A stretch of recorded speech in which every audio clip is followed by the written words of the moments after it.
إن الحمد لله نحمده ونستعينه ونستهديه ونستغفره ونعوذ بالله من شرور أنفسنا ومن سيئات أعمالنا. من يهده الله فلا مضل له ومن يضلل فلا هادي له، وأشهد أن لا إله إلا الله وحده لا شريك له، وأشهد أن محمدا عبده ورسوله صلى الله عليه وعلى آله وأصحابه وسلم تسليما كثيرا. أما بعد. This is our 7th class on Al-Usool Ath-Thalaathah.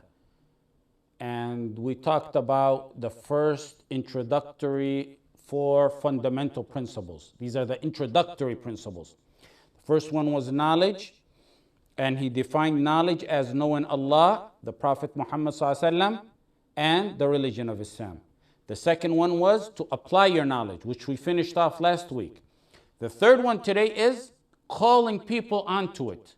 Calling people onto it. And that brings us to our first point today. Calling people onto what?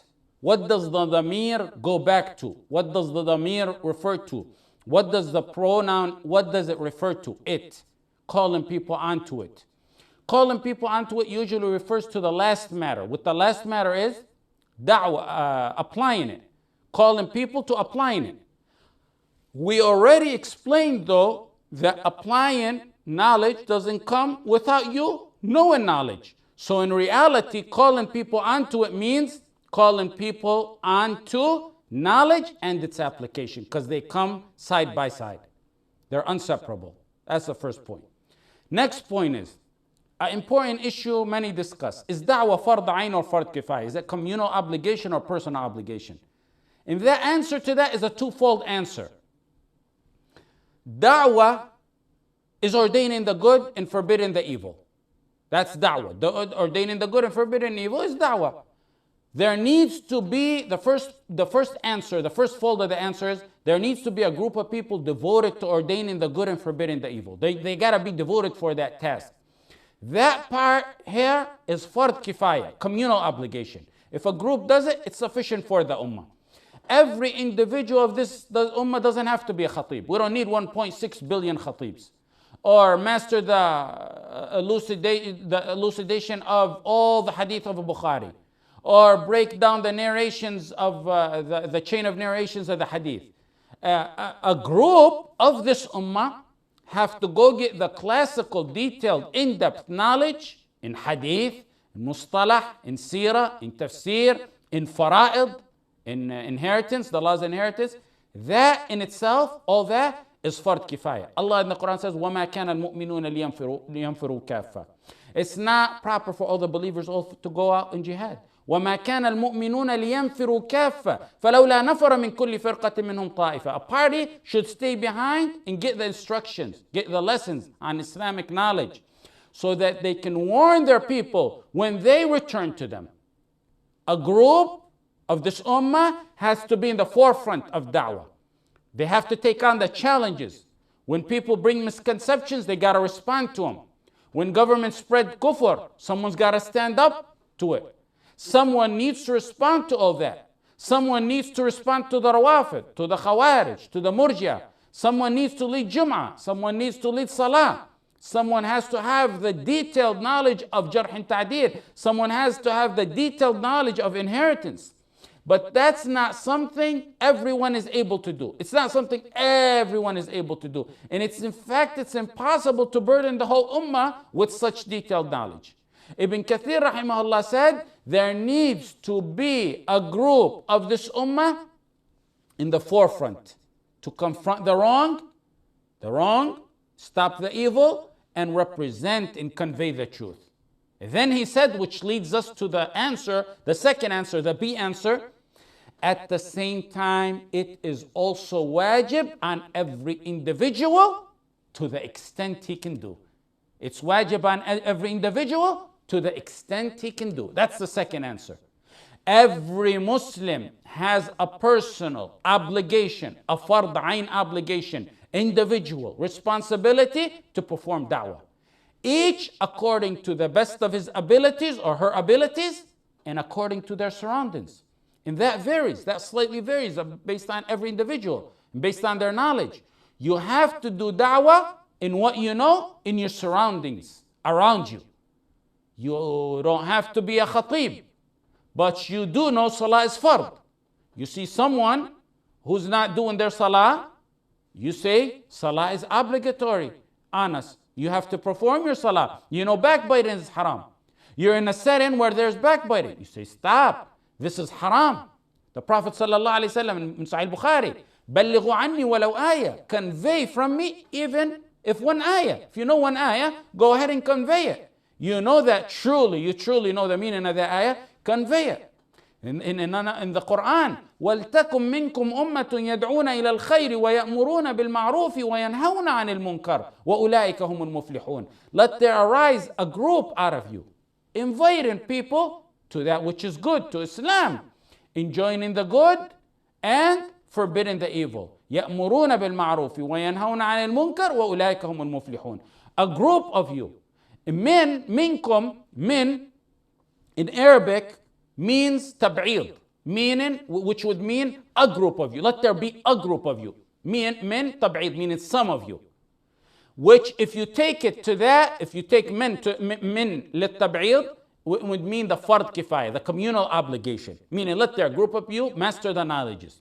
But min in Arabic could mean al-jins, which means, the verse would mean, let there be of mankind, meaning all of you. Min lil jins, meaning mankind, which would make the verse meaning the fard ayn type of da'wah, the individual obligation type of da'wah, because min could be also lil jins, meaning of mankind.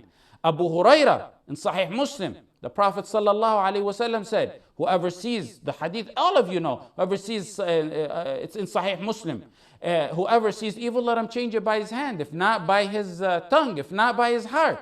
Every Muslim is directed to change based on, and of course every single one of these, the tongue, the hand, and the heart, has its own rules and regulations. Matters one is trusted with, like his own children, he's obligated to do da'wah with them. يا أيها الذين آمنوا قوا أنفسكم وأهليكم نارا. O you who believe, guard yourselves and your family. How could you guard them without giving them da'wah? A person must do da'wah to his family because he's entrusted with them, and he will be asked about it. A woman is to do da'wah with her family as well, in her surroundings, in her relatives, in her friends, in her peers, because she may be asked about it. She may be asked about certain situation where she's in if she doesn't do the da'wah. If one is in a gathering where there's wine being served, he must or she must tell him this is prohibited, and the least of it, forbidding the evil, is walking away. Walking away from that is in itself forbidding the evil, and it's better if you tell them. So the point is, the detailed form of da'wah, where you know the detailed Islamic knowledge and you convey that, and you talk about the Khawarij, the Murji'ah, the Rawafid, the Jarh and Ta'deel, that's fard kifaya. But there's an obligation on everyone within his surroundings to the best of his abilities and means. That one's not fard kifaya, that's a fard ayn. The next point.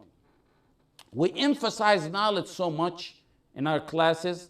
Alhamdulillah, from what I gather from the questions that we've been getting, is that many who follow these classes on a regular basis are heavily involved in da'wah. And that's a good sign.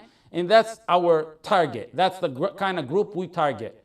A common question I've been getting is that, should I cancel my da'wah efforts? You emphasize knowledge so much. Should I cancel my da'wah efforts and focus on learning? And I'm going to let Imam Ahmad answer that question for you, rahimahullah. In Manaqib al-Imam Ahmad for Ibn al-Jawzi, Salih, the son of Imam Ahmad, said, a man saw my father with an ink pot. They used to carry the ink pot. And it was in my father's hand. Salih is talking about his father. The man said, Abu Abdullah. Abu Abdullah is the name of Imam Ahmad. You've reached such a high status and position. You're the Imam of the Muslimin. You're Imam of Ahl Sunnah. Until when are you going to continue carrying the ink pot?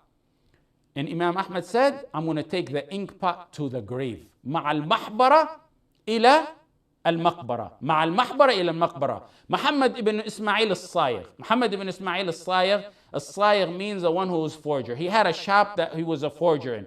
He said, me and my father were working. Imam Ahmad came by carrying his shoes. and passed by our shop. My father grabbed him by his thawb, by his dress. He said, aren't you embarrassed, Imam Ahmad? Until when are you going to keep learning from these young kids? You keep learning. Those kids you go and learn, they're either one or two things. They're either younger than Imam Ahmad, or they did not have the knowledge Imam Ahmad had. But he still went to learn from them.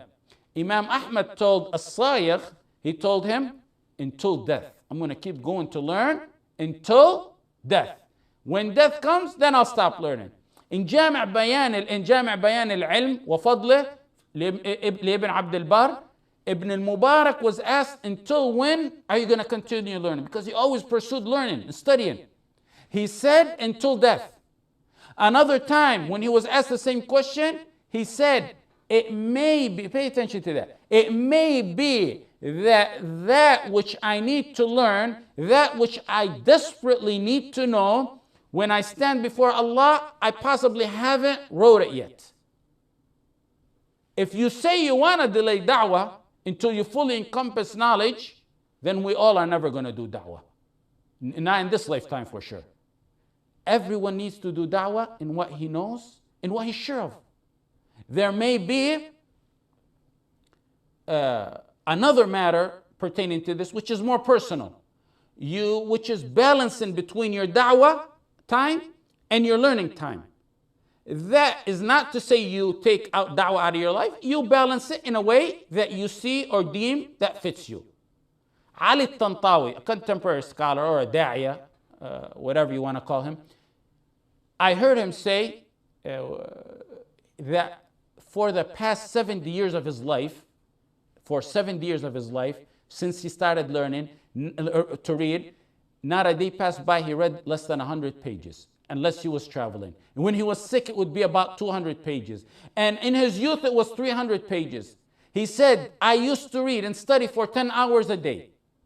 He was slightly humorous. He said, if someone studies for 10 hours a day and he's a donkey, something's going to stick in his mind. So look at that. 100 to 300 pages a day of his life, 10 hours a day. Yes, we all have to study like that. We all have to study, and learning is a never-ending process. Allah told His Prophet Muhammad ﷺ, وَقُلْ رَبِّ زِدْنِي عِلْمًا. This is to the Prophet ﷺ. Oh Allah, give me more knowledge. Give me more knowledge. Until when? Until when give me more knowledge? Give me more knowledge? What's the expiration date on this dua? When do you stop saying that, O Prophet of Allah sallallahu alaihi wasallam? Never. قُلْ رَبِّ زِدْنِي عِلْمًا, until his death. That's the Prophet Muhammad sallallahu alaihi wasallam. So imagine us. We continue to learn. Just because you're learning, it doesn't mean you neglect your da'wah. The point of this, if one thinks he can go to Medina or some school or university or study with a sheikh and study and then complete all the knowledge and then sit to teach, that's not an alim. That might be the shuyukh of today, but the real shuyukh studied all the way until death. And they actually, after they left universities, studied more than they did when they were in the universities. If you keep studying until death, you want to delay da'wah until you graduate from learning, then there's no such thing as da'wah, because you're never going to graduate. There's no graduating out of Islamic knowledge. Study, and at the same time you study, convey what you know. But balance it out in a way that suits you. If you don't know knowledge, share the basics. Everyone knows La ilaha illallah Muhammad Rasulullah. Take someone who's a not Muslim and teach him La ilaha illallah Muhammad Rasulullah, or an aspect of it, or an aspect of manners. If you can't do da'wah in your own tongue, do it on the tongue of your others. How? By giving out a book.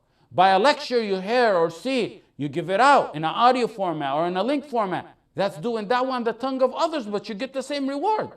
The entire ummah must be dua, but not dua of mimbar. They don't necessarily have to be dua on the mimbar. Everyone in his vicinity should be a da'iyah, in according to that which he knows and what suits him in his surrounding. Everyone has to think about devoting a time frame out of his life for da'wah. Da'wah is not a monopolized mission the so-called shuyukh only take for themselves or take upon themselves. Had it not been for the youth during the Prophet Muhammad sallallahu alaihi wasallam's time, the youth, there would have been no Islam today. We're all, like the Prophet sallallahu alaihi wasallam gave example, we're all on a ship, ordaining for good and forbidding the evils, like people on a ship. If you let someone destroy that ship, the whole ship sinks. If we let it and stop anyone who's trying to destroy the ship, preserve it, then we're all going to reach the shore safely. The next point, we encourage learning. We encouraged it so much that people began to ask us, should we stop da'wah and just learn? We just answered that. We said, no, you give da'wah while you learn. At the same time, but balance it in a way that suits your personal life. The next point is, related to this, is that you do give da'wah, we said, we encourage you, but know your limits. Today, there's a worldwide Islamic epidemic.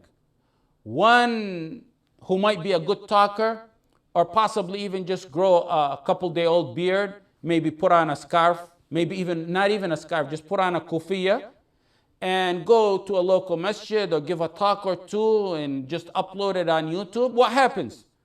The man who has sacrificed his whole life in medical school, who knows snippets of Islamic knowledge, or possibly one or two bits and pieces of Islamic knowledge, the one who spent and sacrificed his life in law school and engineering school, or maybe a businessman, suddenly, he's a sheikh, he's a mufti, he's sheikh so-and-so. He begins to speak so boldly in matters of the destiny of this ummah, the Sahaba and the four Imams would have backed away from. Sometimes it starts off innocently. That's the truth of the matter. He teaches, he knows some good hadith, good lecture, good khutbah he gives, and he conveys it, and it starts off good. Or he goes to a non-Muslim community, he conveys a lecture, invites them to Islam. That's good. But some don't know where to stop.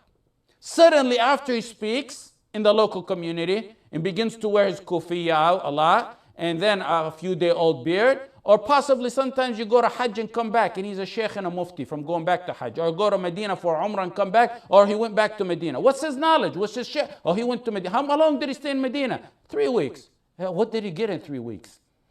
The problem is people don't know their limits. Now, in this day and age, you don't ask, where's the sheikh? You ask who's not the sheikh. You just present a question, Islamic question in any field, in any surrounding, and just see the people. And see who will say, well, Allahu A'lam. Let's consult the sheikh, see how rare that is. Abdurrahman ibn Abi Layla said, I met 120 of the Ansar. 120 of the Ansar, the Prophet ﷺ Sahaba. Abdurrahman ibn Abi Layla is a tabi'i.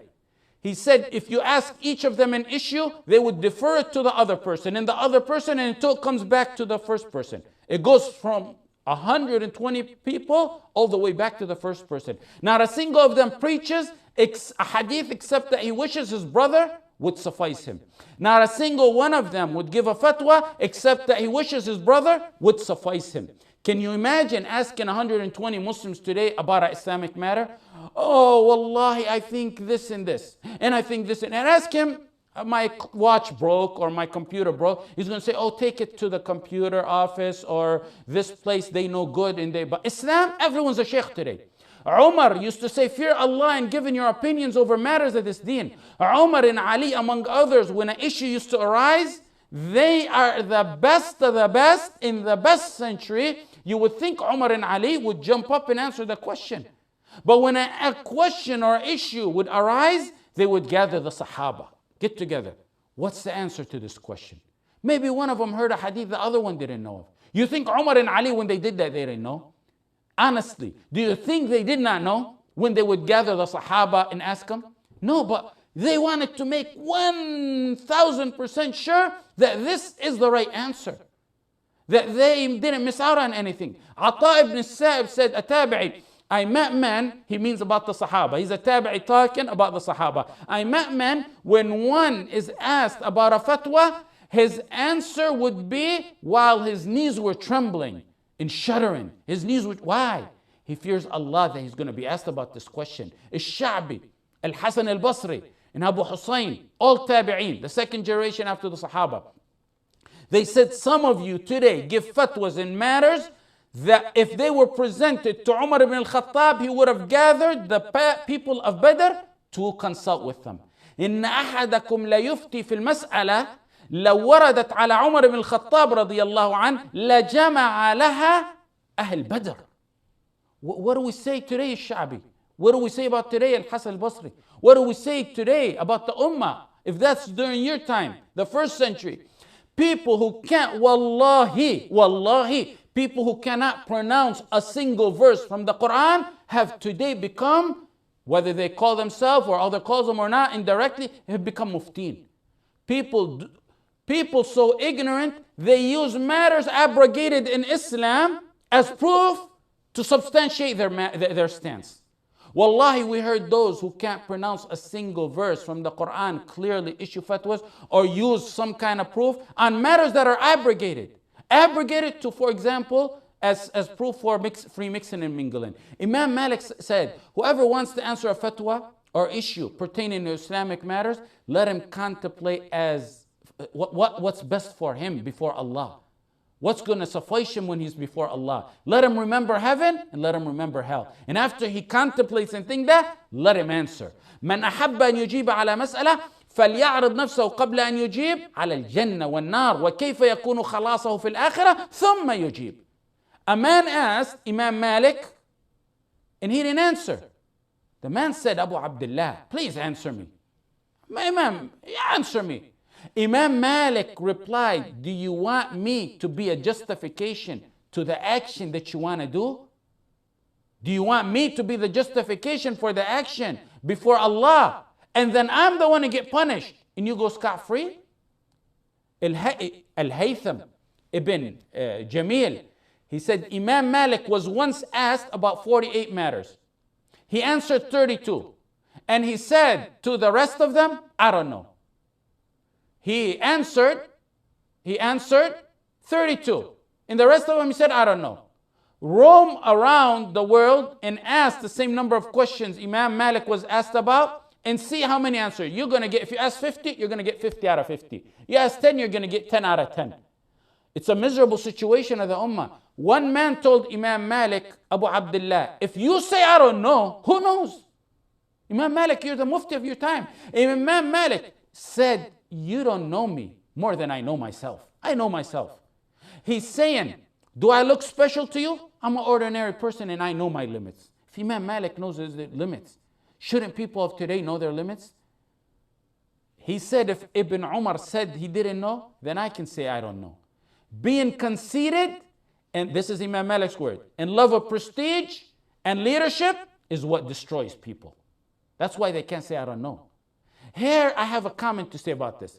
When like Umar ibn al-Khattab, when Uthman, when Imam Malik, when they would gather the Sahaba to consult with them, when Imam Malik would say, and remember Ibn al-Jawzi, we talked about him in the last halaqah, he would back away from matters. The kids would probably ask, Imam Malik says, I don't know, to people who are traveling from weeks journey just to ask him, and he says, I don't know, to several questions of theirs.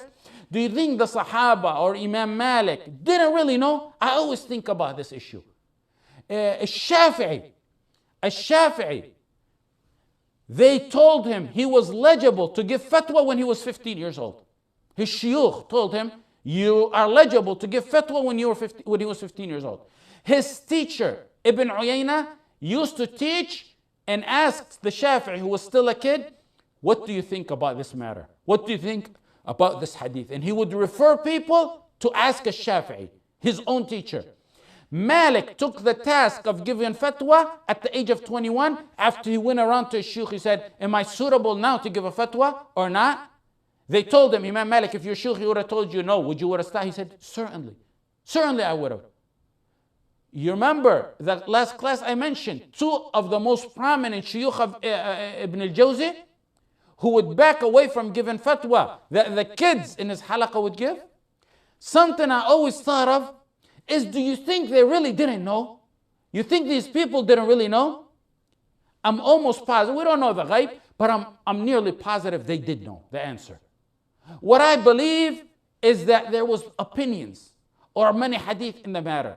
They were not at a level where they were 100% sure. They were probably 99.9% sure. Okay, this is the right answer, but we're not 100% sure, so they back away. That's my feeling, and that's what I know of these imams. If your boss gives you a discretion to sign off on certain matters, you would think a million times before you proceed, and you would ask around, you think this is the right decision?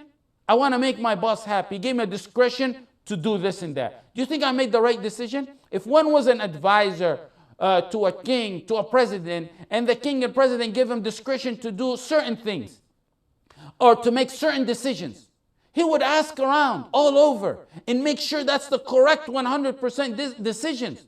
One who's going to give a fatwa is given a fatwa, matter pertaining not to a king or a president or a boss. It's a matter pertaining to Allah that you're going to stand before Allah and ask about him. Your boss, you can get over it. You can lie to him. Your president, your king, you can get beyond that. You can pass that point. But Allah the Almighty. Ibn al-Qayyim, rahimahullah, said, Allah prohibited speaking about him without knowledge. And it's considered among the biggest of all prohibitions. Rather, he considered it, Ibn al-Qayyim considered it among the worst sins. Ibn al-Qayyim, حرم الله سبحانه وتعالى القول عليه بغير علم في الفتية والقضاء وجعله من أعظم المحرمات بل جعله في المرتبة العليا منها. قال الله تعالى قل إنما حرم ربي الفواحش ما ظهر منها وما بطن والإثم والبغي بغير الحق وأن تشركوا بالله ما لم ينزل به سلطانا وأن تقولوا على الله ما لا تعلمون. He gave levels. Ibn al-Qayyim said Allah gave levels in sins. He put levels in this verse in 4 sins. He started off with the fawahish, sins, the major sins like adultery, fornication. Then he went to oppression. That's the second level. Then he went to shirk. That's the third. And then he went to the worst level, is speaking about Allah without knowledge. He started with the least and went to the worst. The worst is speaking about Allah without knowledge. ولا تقولوا لما تصف ألسنتكم الكذب هذا حلال وهذا حرام لتفتروا على الله الكذب إن الذين يفترون على الله الكذب لا يفلحون. Atiq ibn Yaqub and Ibn Wahab said, they heard Imam Malik rahimahullah said, the Salaf and those before him never used to say haram and halal. They used to say we dislike this and we like that. You should do this and you shouldn't do that. They wouldn't use the term haram and halal. Because of the verse, قُلْ أَرَأَيْتُمْ مَا أَنزَلَ اللَّهُ لَكُم مِّن رِزْقٍ فَجَعَلْتُم مِّنْهُ حَرَامًا وَحَلَالًا قُلْ اللَّهُ أَذِنَ لَكُمْ أَمْ عَلَى اللَّهِ تَفْتَرُونَ. This is why many of the ignorant today, when they go and learn from the books, and I told you that is not the proper way of learning in itself, by itself, unless one has no teacher. They go and read matters that Imam Ahmad ibn Hanbal disliked that. When in reality that matter is considered by Imam Ahmad ibn Hanbal haram. But they wouldn't use the term haram. Some of the ulama wouldn't use the haram. This brought a lot of confusion to a lot of the students. Because they wouldn't use haram and halal, fearing Allah. They say, I dislike this and I like this. I prefer this and I don't prefer that. Then Imam Malik brought many examples where the Salaf used to use makruh, I dislike and I like and I prefer and I don't prefer, of the Salaf, of the previous Imams. And he said this was a common trend used by them. Abdullah ibn Amr radiallahu anh said, عن النبي صلى الله عليه وسلم إن الله لا ينزع العلم انتزاعا ينتزعه من صدور الناس ولكن ينزع العلم بقبض العلماء حتى إذا لم يبق عالم اتخذ الناس رؤوسا جهالا فسئلوا فأفتوا بغير علم فضلوا وأضلوا. البخاري and Muslim, verily Allah does not take away knowledge by snatching it from the hearts. He takes away knowledge by taking away the scholars, by their death. So that when he leaves, the scholars leave and depart, then the people will be with the ignorant. And they will ask the ignorant about verdicts. And then those ignorant will tell them the answers. فَسُئِلُوا فَأَفْتَوْا بِغَيْرِ عِلْمٍ فَضَلُّوا وَأَضَلُّوا. They are in themselves astray and they lead the masses astray. Make da'wah in what you know in confidence. And say in matters that you don't know, I don't know. Or give me time, let me ask. Let me research. Simple and easy. Yes, give da'wah. Don't stop da'wah. Don't say I'm ignorant. Give da'wah in matters that you know and back away from that which you don't know. We have to stop here. We stop a little bit early because we have another lecture to go to in about 45 minutes. So If you have any questions or concerns, we will take it next week, inshallah. Or, most of you can personally contact me and we'll answer it. جزاكم الله خير وصلى الله على سيدنا محمد وعلى آله